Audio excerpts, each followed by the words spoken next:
கனமழையால் நீர்வரத்து அதிகரித்திருக்கும் நிலையில் ஹோசூர் கெலவரப்பள்ளி அணையிலிருந்து 3ஆம் நாளாக வினாடிக்கு 1348 கன அடி நீர் வெளியேற்றப்படுகிறது. இது குறித்த விவரங்களுடன் செய்தியாளர் செல்வா இணைந்திருக்கிறார். செல்வா, விவரங்களை பதிவு செய்யலாம். நிச்சயமாக கர்நாடக மாநிலம் அதன் சுற்றுப்புற பகுதிகளில் தொடர்ந்து கனமழை பெய்து வருகிறது. குறிப்பாக தென்பெண்ணை ஆற்று கரையோர நீர்பிடிப்பு பகுதிகளில் தொடர்ந்து நீர்நிலைகள் நிரம்பி வருகிறது. இதன் காரணமாக தென்பெண்ணை ஆற்றில் அதிகப்படியான நீர் வந்து கொண்டிருக்கிறது.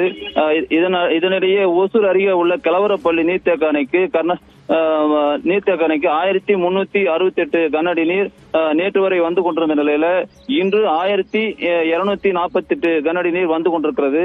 அதே போல் கெலவரப்பள்ளி அணையில் 5 மதகுகளில் 1348 கன அடி நீர் கடந்த 3 நாட்களாக திறக்கப்பட்டு வருகிறது. ஏனென்றால் தற்போது 41 அடி வரை சேமிக்கப்பட்டிருக்கிறது.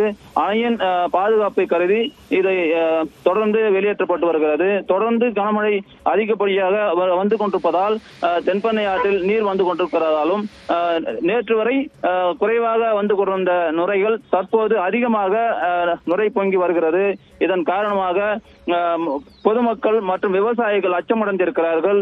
அதே போல தொடர்ந்து 4வது நாட்களாக வருவாய்த்துறையினர் வெள்ள அபாய எச்சரிக்கை விடுக்கப்பட்டிருக்கிறார்கள். இதன் காரணமாக அப்பகுதியில் இருக்கக்கூடிய கால்நடைகளை யாரும் குளிப்பாட்டவும் கூடாது என்று அவர்கள் அறிவுறுத்தியிருக்கிறார்கள்.